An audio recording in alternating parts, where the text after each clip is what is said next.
সন্ধ্যার অন্ধকার নেমে আসছে হকি স্টেডিয়ামের চারপাশ জুড়ে। ঢাকা স্টেডিয়ামে একাই রানিং প্র্যাকটিস করছেন হকির উঠতি তারকা আমিরুল ইসলাম। ফিটনেস ঠিক রাখার চেষ্টা, তার এই চেষ্টা নিজ উদ্যোগে। সামনে বড় চ্যালেঞ্জ, প্রথমবারের মতো অনূর্ধ্ব-21 বিশ্বকাপে উঠেছে বাংলাদেশ, যেখানে খেলবে বিশ্বের শক্তিশালী দলগুলো। ওদের সাথে পাল্লা দিতে হলে ঘাটতি থাকা চলবে না ফিটনেসে। কিন্তু সচল নেই ঘরোয়া হকি। ক্যাম্প শুরুর আগে লম্বা সময় খেলার বাইরে দলটা, তাই আমিরুলের ভয় বিশ্ব মঞ্চে যেন মুখ থুবড়ে পড়তে না হয়। এটা আমি আমার পার্সোনাল ফিটনেস মেনটেন করার জন্য, যেহেতু আমার সামনে ওয়ার্ল্ড কাপ আছে, তো ওয়ার্ল্ড কাপের প্রিপারেশনের জন্য আর কি আমি চেষ্টা করতেছি যে নিজের থেকে যতটা সম্ভব ফিট রাখার জন্য, ট্রেনিংয়ে থাকার জন্য। সব মশার বিরুদ্ধে সুরক্ষা দিতে এলো বসুন্ধরা এক্সট্রিম অ্যারোসল, মশার বিরুদ্ধে এক্সট্রিম সুরক্ষা। ওয়ার্ল্ড কাপ যেহেতু আছে, তো আমরা যেন ওয়ার্ল্ড কাপটা আমাদের যে আত্মসম্মান আছে, যে আমরা ফার্স্ট টাইম কোয়ালিফাই করছি, যেন ওটা ফার্স্ট টাইমের মতন না হয়। এটার জন্য একটা লং টাইম যেন ওয়ার্ল্ড কাপটা ধারাবাহিকতাটা বাংলাদেশ বজায় রাখতে পারে, তো ওইটার জন্য আমরা প্রিপারেশন নিচ্ছি যে ওয়ার্ল্ড কাপ আমরা ভালো একটা রেজাল্ট যেন করতে পারি। ভয় জেঁকে বসেছে ফেডারেশন কর্তাদের মনেও। আর্থিক সংকট চরমে, এগিয়ে আসছে না পৃষ্ঠপোষকরা।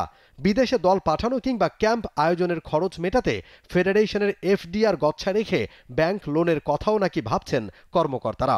এই আর্থিক সংকটের কারণে পিছিয়ে গেছে অনূর্ধ্ব-21 দলের ক্যাম্প।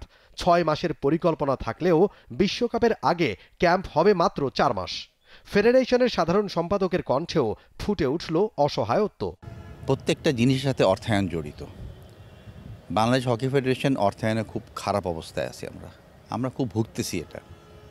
কিন্তু আপনারা জিজ্ঞেস করতে পারেন তাহলে আমরা আগাচ্ছি কীভাবে? খুব কষ্টে আগাচ্ছি। আমরা লোন নিতেছি বিভিন্ন জায়গা থেকে, শুধু এই আশায় কে অ্যাটলিস্ট আমাদের ইন্টারন্যাশনাল টুর্নামেন্টগুলি আমরা সব পার্টিসিপেট করতে পারি।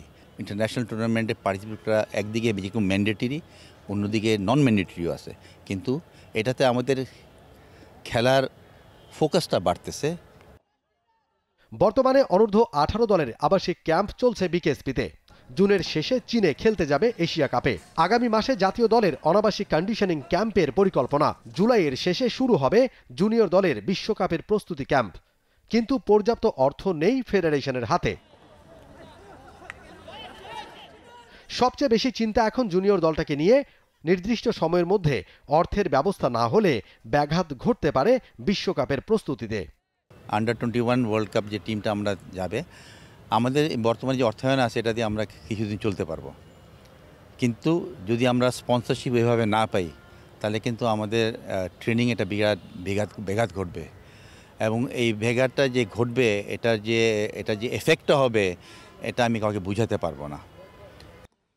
দেশের বড় ডিসিপ্লিনগুলোর মধ্যে ক্রিকেটের পর বিশ্বকাপে সুযোগ করে নিয়েছে হকি। বড় আসরে উড়বে বাংলাদেশের পতাকা। সেখানে যেন সম্মানজনক পারফর্ম করতে পারে বাংলাদেশের ছেলেরা, তাই সবার এগিয়ে আসা উচিত বলে মনে করছেন ফেডারেশনের সাধারণ সম্পাদক Momin Rohan. T Sports, Dhaka. For more updates, subscribe to our YouTube channel and click on the bell icon. Follow us on Facebook and Instagram. Download T-Sports app to enjoy exciting games and highlights. Visit tsports.com.